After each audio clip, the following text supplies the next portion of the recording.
Bom dia, UPA, da Igreja Presbiteriana de Botafogo, ou qualquer pessoa que esteja assistindo a esse vídeo, adolescente ou não. Hoje eu vou dar com vocês prosseguimento ao nosso estudo bíblico sobre a história da redenção, né? A nossa revista História da Redenção parte 1, na qual a gente está estudando aí, vem estudando ao longo das semanas, a história da redenção, o que a gente pode ver sobre isso, especialmente nas páginas do Antigo Testamento. Recomendo que vocês assistam aos vídeos anteriores, que a gente está mesmo numa sequência, mas se você só quiser assistir esse vídeo, caiu de paraquedas, também vale.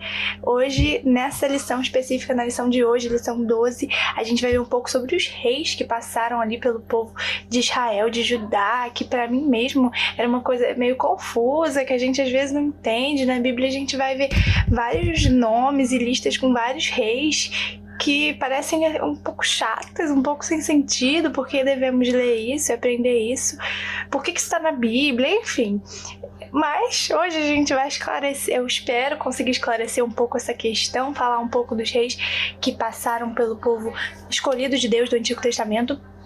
E assim a gente vai vendo, né, estudando a relação desses reis com o povo, desses reis com Deus e de Deus com o povo, a gente pode ver um pouco, conhecer um pouco sobre o caráter de Deus e refletir um pouco sobre a nossa vida atualmente. Temos o que pensar a respeito desse assunto, a respeito desses reis. E antes de começar a nossa reflexão, o primeiro versículo que a nossa revista traz aqui pra gente já ir pensando um pouco nesse assunto de um povo rebelde que é infiel ao Senhor, né? Repetidas vezes, de novo, e de um Deus que é misericordioso, continua amando e perdoando esse povo e salvando, enfim. Temos aqui o versículo 18 de Miqueias 7, né, do livro do profeta Miqueias, diz assim: Quem, ó Deus, é semelhante a ti, que perdoas a iniquidade e te esqueces da transgressão do restante da tua herança? O Senhor não retém a sua ira para sempre, porque tem prazer na misericórdia. Então hoje a gente vai pensar um pouco sobre um Deus que tem prazer na misericórdia e no contexto da Bíblia, da nossa palavra de Deus, que a gente tem que estar sempre estudando, especialmente os reis que passaram ali pelo povo de Israel. Antes de começar a nossa reflexão, vamos fazer uma oração, né? Pedir para o Espírito Santo iluminar nossos pensamentos e tudo, né? Que a gente aprenda bastante hoje, tá? Juntos. Então vamos orar. Senhor Deus, muito obrigada por estarmos aqui, muito obrigada pela possibilidade de trazer a Tua palavra para os adolescentes e para qualquer pessoa por meio da internet. Eu peço para que o Senhor me abençoe, me ilumine o que eu vou dizer e abençoe todos nós, Pai, que essa mensagem nos traga bons ensinamentos, boas reflexões e que por meio da Tua palavra a gente esteja sempre se aproximando de Ti, Pai.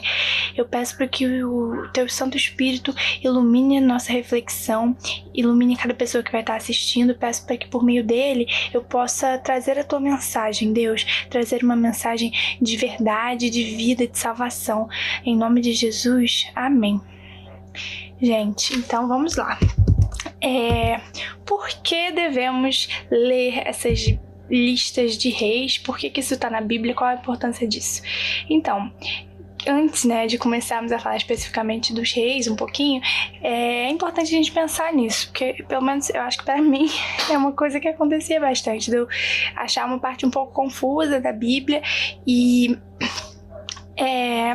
o que acontece a soberania de Deus sobre o seu povo e sobre as nações é proclamada por meio dessas histórias, a relação de Deus com o povo, a fidelidade do Senhor, as promessas que Ele fez lá com Abraão e Isaac, né? Ele continua mantendo a sua fidelidade pela descendência desses homens que Ele escolheu, mesmo sendo uma descendência bem infiel, uma descendência pecadora e difícil, um povo difícil. O Senhor continua ali do lado desse povo complicado. E isso mostra a fidelidade de Deus. A gente pode observar um pouco da fidelidade de Deus frente a reis, reis infiéis, frente a um povo infiel.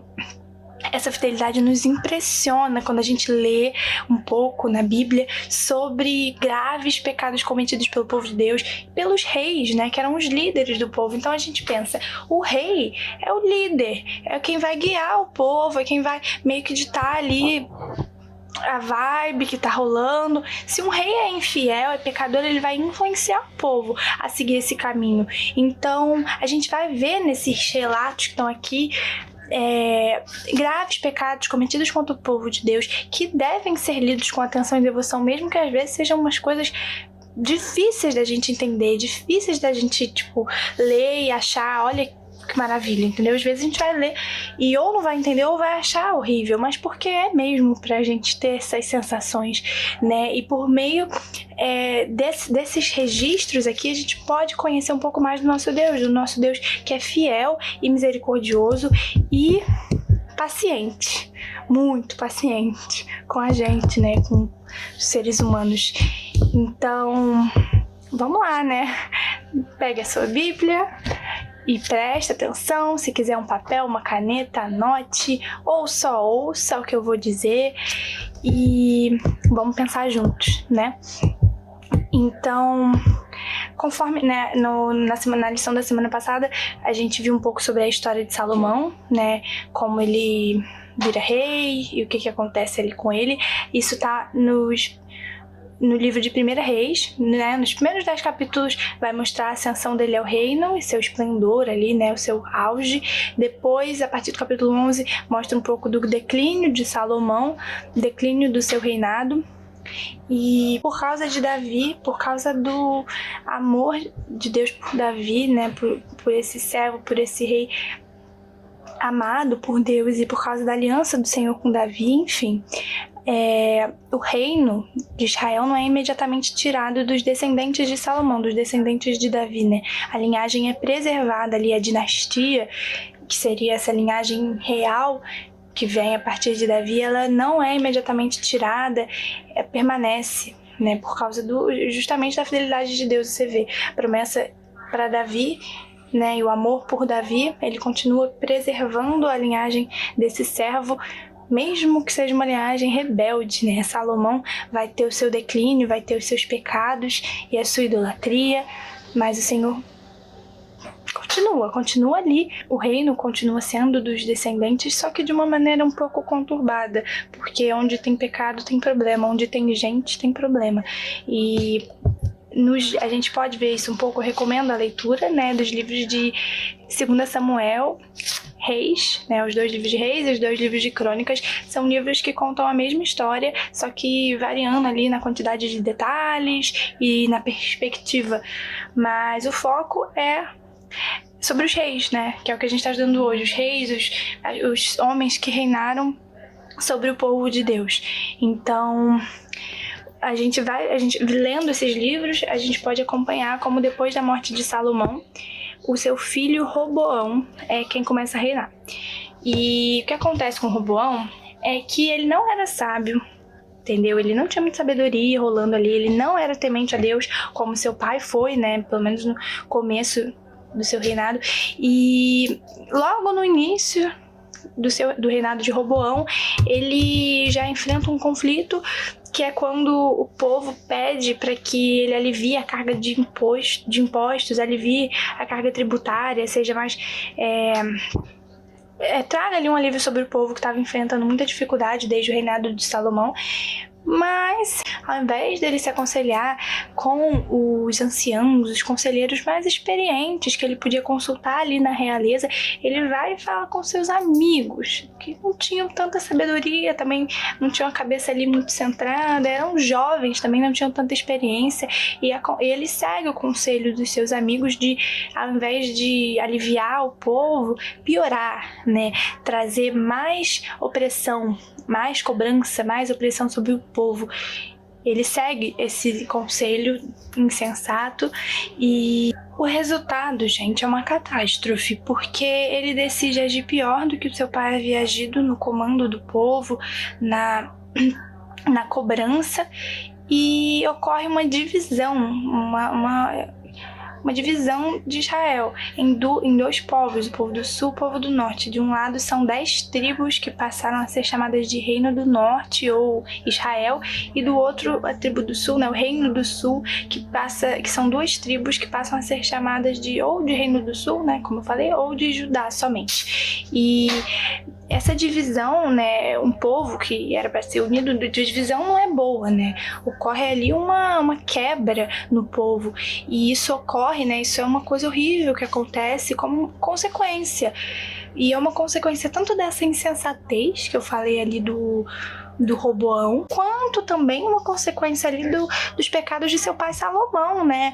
Da poligamia, idolatria, do seu afastamento de Deus, né? Salomão vai ter todos esses problemas, esses pecados, e Roboão, seu filho, também tem a imaturidade. Então, além de ser a consequência dos pecados de Salomão, a consequência da imaturidade de Roboão, também tem essa questão de Deus exercendo seu juízo pelo fato da sua aliança ter sido quebrada, né? Por reis infiéis, por reis que não eram sábios, não buscavam a Deus. Salomão e seu filho Roboão. Então, com tudo isso, né, com seu juízo, Deus mostra a necessidade, Deus mostra que o seu povo necessita andar de acordo com o pacto. Ele vai trazer, ele ensina por meio do seu castigo. Mas o povo não entende isso. Muitos reis passam por Israel e Judá. Judá, que é a tribo do sul, segue a linhagem de Davi, né? O reino vai passando de pai para filho. Já o reino do norte, enfim, tem várias conspirações, traições, diversas famílias ocupam o trono. Vários reis passam por Israel e Judá. Alguns são bons e procuram fazer a vontade de Deus, são fiéis ao Senhor, alguns não, outros são bem rebeldes.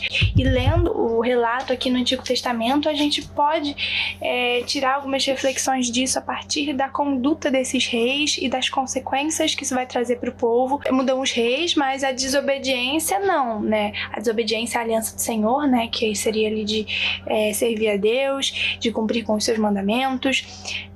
A desobediência a esses preceitos continua com todos os reis que vão passando, e cada vez mais a situação piora, porque os reis e o povo não se arrependiam, mesmo que Deus mandasse profetas. Toda hora Deus mandava profetas para repreender o povo, para trazer a palavra de Deus sobre as consequências que tanto pecado traria, sobre a insatisfação do Senhor com a conduta do povo. Ele enviava profetas em busca do arrependimento dos pecados, né? Mas o povo não se arrependia de verdade, não mudavam os seus atos, as suas ações. Observando todos os reis que passam por esses reinos, a gente pode observar que o Reino do Norte é uma tragédia. Todos os reis que passaram por lá foram maus, foram desobedientes, todos. Então, eles seguiam padrões maus de vida, de governo, fizeram o que era mal perante o Senhor o tempo inteiro. Um dos piores foi Acabe, que implantou em Israel o culto a Baal, a uma divindade, a uma invenção lá.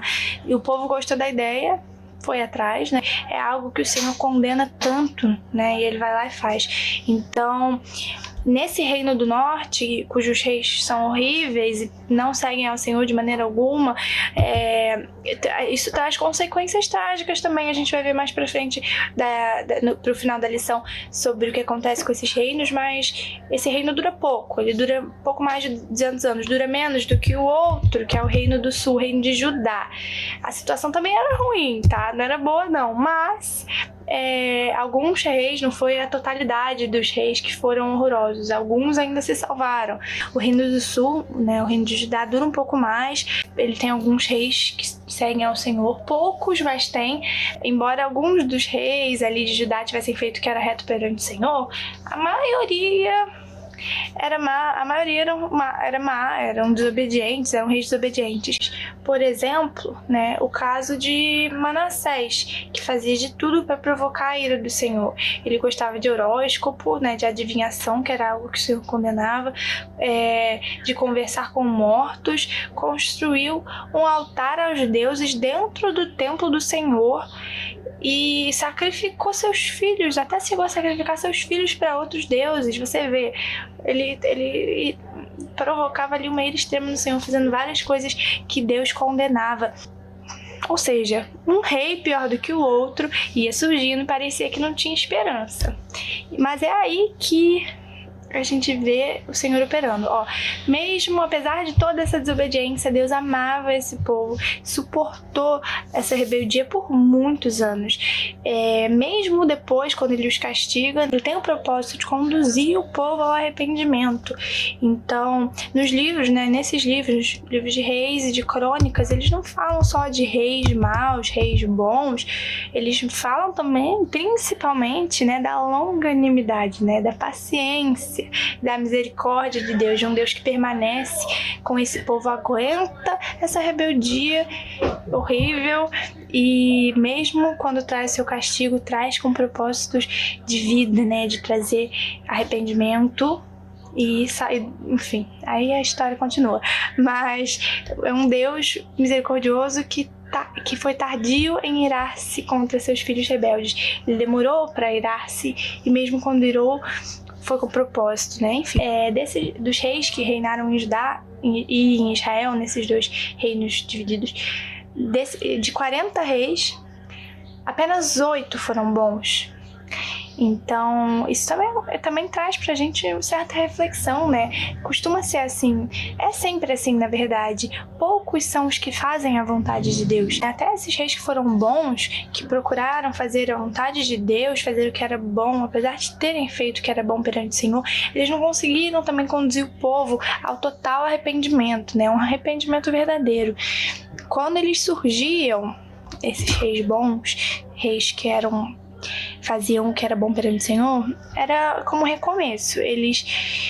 Surgia um tempo de recomeço pro povo, sabe? Porque eram reis que iriam destruir ídolos e destruir altares dos ídolos, reconstruir o templo, instituir as festas, né? Restaurar os altares e as festas, os cultos ao Senhor, ordenar o ensino da lei. Só que, mesmo assim, o povo não se arrependia de verdade. Então, quando esse rei morria e outro entrava, um rei que não era mais bom, né? Eventualmente aquilo tudo ia passar e os caminhos de rebeldia voltariam. Então, ser fiel como esses reis, quando a maioria do povo ou das pessoas ao redor é infiel, quando a maioria ao seu redor quer ser infiel, é difícil ser fiel, né? Ainda mais quando os desobedientes estão dentro do povo de Deus. Era uma nação, era um povo de maioria infiel, de maioria que não seguia o Senhor, mesmo sendo o povo escolhido de Deus. Isso é uma coisa que a gente observa até hoje. Infelizmente, a igreja espalhada pelo mundo, a gente vai encontrar pessoas que não se comprometem totalmente e que não fazem segundo a vontade de Deus, que desobedecem o Senhor, desobedecem a lei de Deus. E a gente tem que, nesse momento, né, a gente pode até trazer esse aprendizado, levar isso para nossa vida, né, da gente tomar cuidado para não entrar na onda da maioria, né, e nesse caso não agir, não deixar que a gente siga pelo que os outros fazem, mesmo que seja muitas vezes alguém que está dentro da igreja ou que se diz cristão, entendeu? Para que a gente não se deixe influenciar e siga somente a palavra de Deus, siga a vontade de Deus, o que Deus diz na nossa Bíblia, na nossa regra de fé e prática, mesmo quando a gente eventualmente se encontra diante de, infelizmente, né, membros da igreja que se desviam da verdade, que a gente evite se desviar da verdade, até para que a gente possa também ser exemplo e oferecer uma palavra de misericórdia ou um conselho também, né, quando a gente vê alguém se desviando do que é certo dentro do povo de Deus, enfim. Então esses reis que eram exemplos, que eram fiéis no meio de infidelidade e que traziam verdade, lei e bondade no meio da maldade, do pecado, o que a gente pode aprender também com eles, além de tudo isso, além de observar como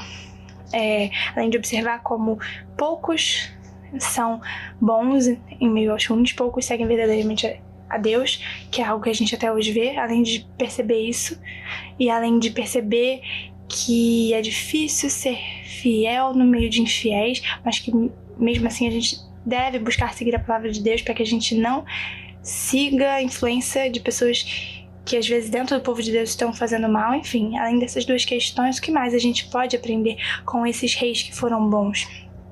A gente pode ver como Deus é fiel, gente. Ele é fiel à sua aliança, sempre levanta servos fiéis e concede esperança de um novo começo, né? Deus sempre vai conceder a oportunidade para que o seu povo se arrependa e volte para Ele, sempre, né?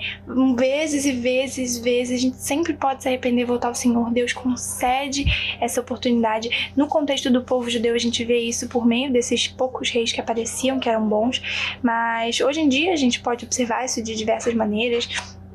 O Senhor nos concede a esperança de recomeços, né? Quando a gente, às vezes, se desvia da verdade, se desvia do que é certo, da vontade de Deus para as nossas vidas, ainda existe esperança, né? E esses reis, que eram como pontos de luz ali no meio de tanta treva, eram prova disso, né? Que Deus levanta servos fiéis, que Deus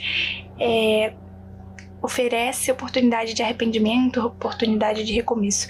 Então, olha, num texto aqui, um exemplo, né, falando sobre...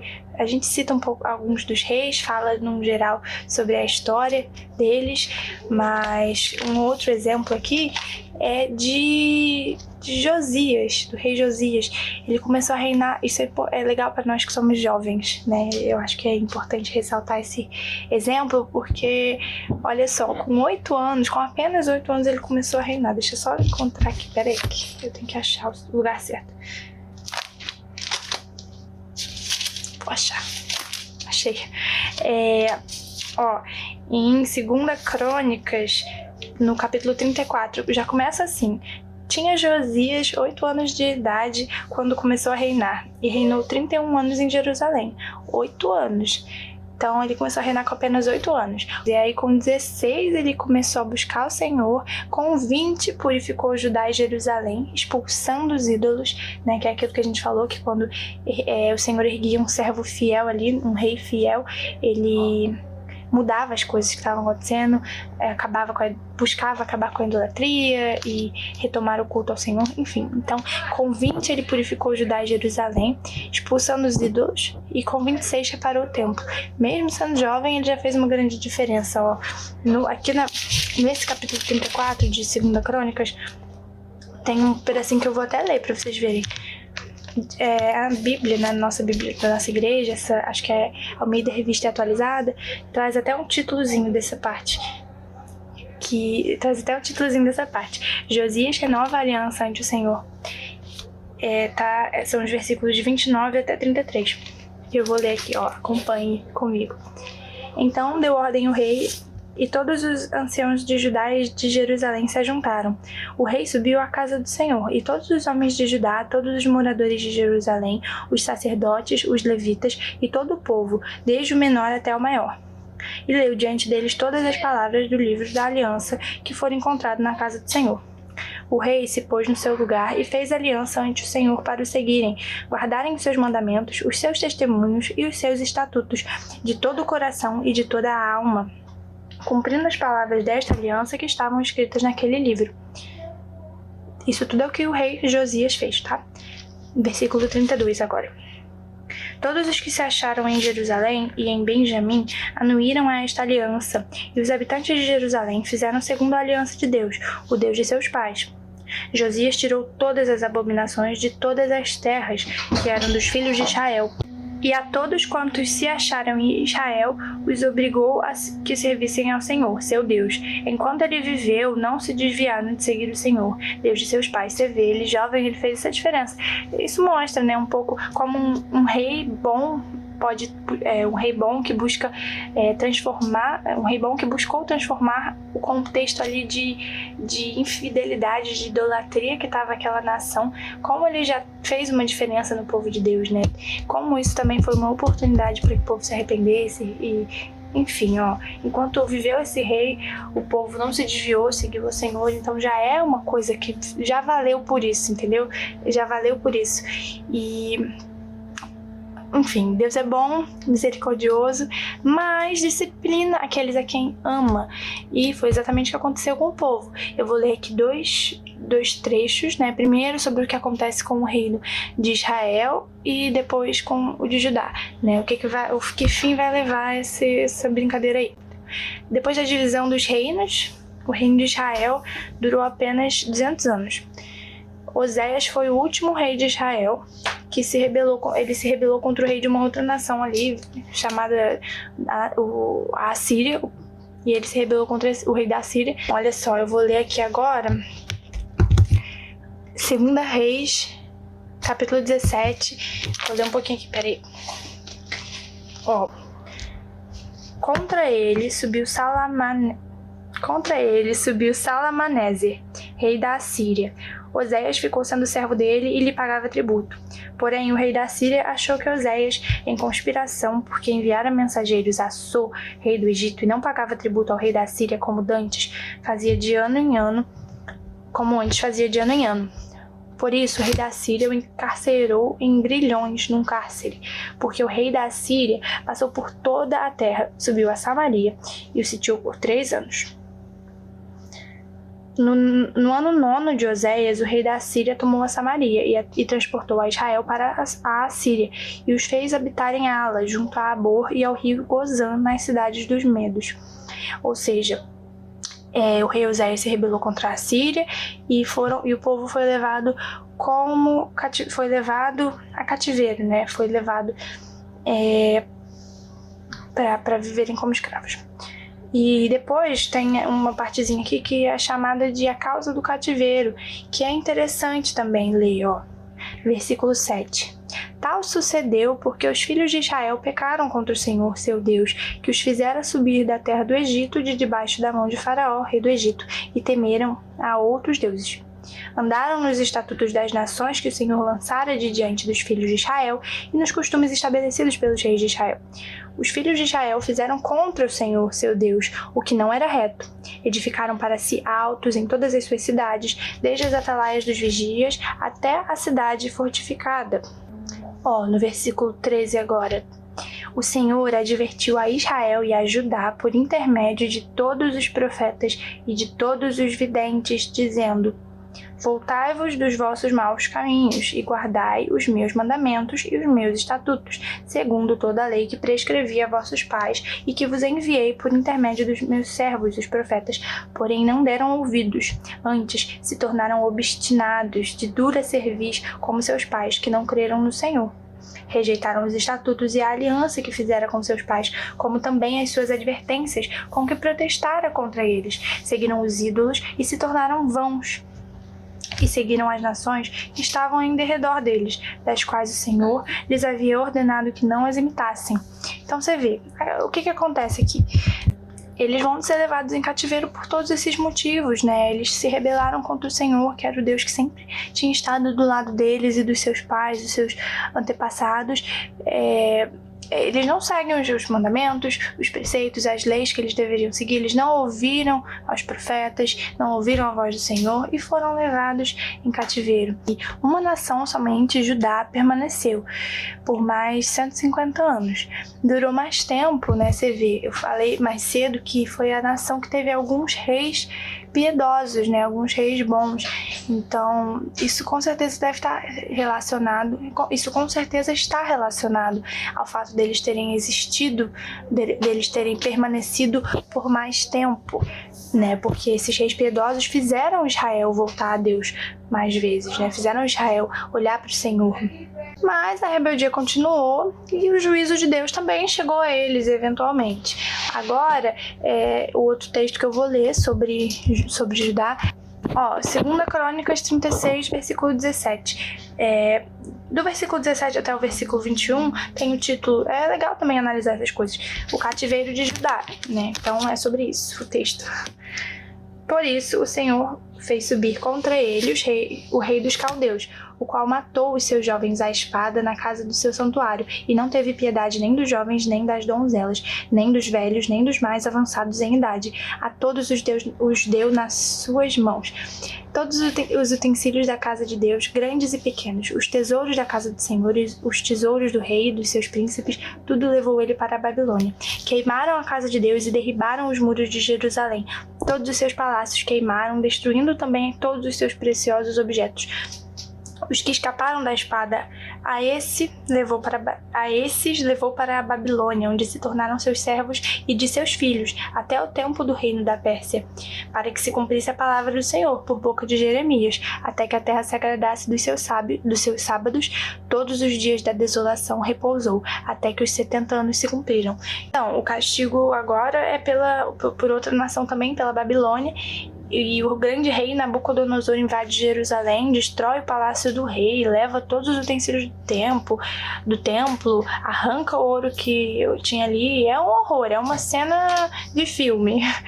E é um juízo de Deus, gente. O juízo de Deus é o cumprimento da sua aliança, porque a aliança do Senhor também era estabelecida ali.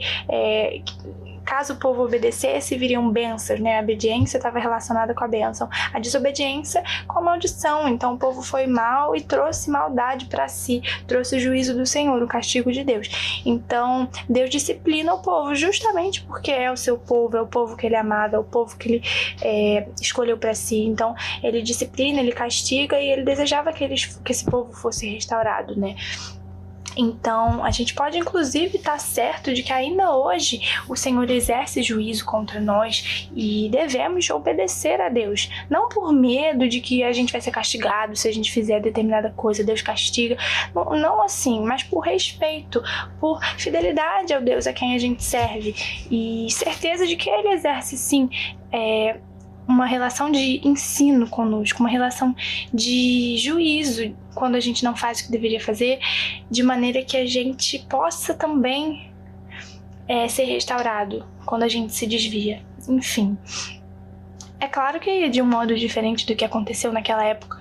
A gente está falando aqui de duas grandes nações, quer dizer, de uma grande nação dividida, que era Israel, dividida em Israel e Judá. Mas ainda assim Deus age para que a gente se arrependa, gente. Quando a gente faz algo errado, o pecado traz consequências negativas, o pecado traz a morte, traz o que há de ruim, e Deus quer que a gente se arrependa. Deus vai agir sempre para que a gente se arrependa. Nesse caso aqui, Ele agiu levando o seu povo para cativeiro, levando o seu povo para servir como escravo, né? E, enfim, uma tragédia que acontece para o povo se arrepender de seus pecados e também como forma de castigo por tudo que eles fizeram em todos esses anos de rebeldia e de tantos reis que passaram, tantos reis e reinados e reinos rebeldes, né, gente? Então, Deus foi tardio em se irar, mas se irou. Enfim. A partir disso a gente pode pensar, né, terminando a nossa aula que tá meio grande, pensar, se perguntar, né, se temos reconhecido a misericórdia e o juízo de Deus nas nossas vidas, né, se a gente reconhece também, tem reconhecido a fidelidade do Senhor nas suas promessas, na nossa vida, no nosso contexto individual e coletivo, no contexto em que estamos inseridos. Vamos sempre renovar nossa consagração ao Senhor, né, gente? E Israel foi dividido a partir de Roboão. O reino do norte seguiu se distanciando cada vez mais do Senhor, e alguns reis do reino do sul, do reino de Judá, foram piedosos, mas não conseguiram evitar o afastamento total de Deus, que culminou na destruição dos dois reinos, né? Isso tudo culminou na destruição do reino do sul, no cativeiro de Judá, numa demonstração da soberania de Deus, da fidelidade à sua aliança, porque o castigo vem do amor de Deus, né? Vem da vontade do Senhor de conduzir o seu povo ao arrependimento.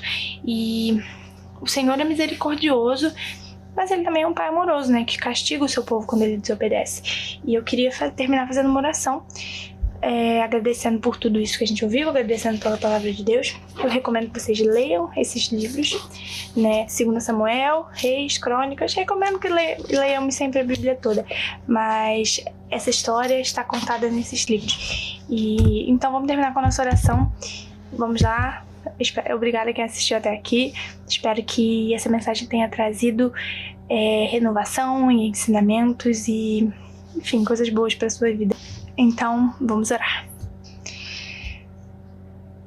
Senhor Deus, eu peço para que Tu suscites em mim e em nós, né, em todos nós adolescentes, todos os que estamos aqui assistindo esse vídeo e fazendo em conjunto essa reflexão, e na vida de todos, né, de todos os Teus filhos e servos, que o Senhor suscite uma renovação, uma restauração de fé, que o Senhor vire, que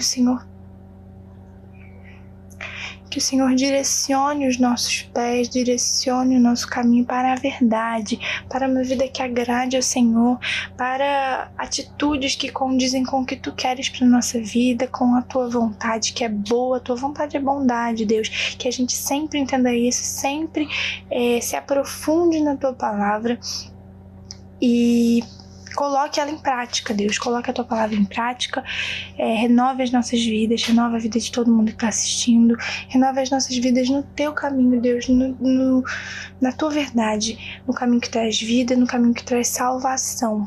Muito obrigada por esse domingo, muito obrigada por essa aula, muito obrigada pela oportunidade de trazer a Tua palavra, Deus. Muito obrigada pela Tua vida, pelo Teu amor, pela Tua salvação e pela Tua misericórdia, Deus. Muito obrigada por permanecer do nosso lado e por nos amar, mesmo a gente não merecendo, porque nós não merecemos, Deus, o Teu amor, mas Tu és tardio em se irar e misericordioso e nos perdoa quando nos arrependemos e vamos a Ti. Muito obrigada pelo Teu amor, muito obrigada por cuidar de nós, mesmo quando nós não merecemos. E muito obrigada, Deus, por tudo. É isso que eu te peço, é isso que eu te agradeço hoje, no final dessa aula. Em nome de Jesus, Teu Filho. Amém. É isso. Muito obrigada pela atenção. Bom domingo a todos. Tchau.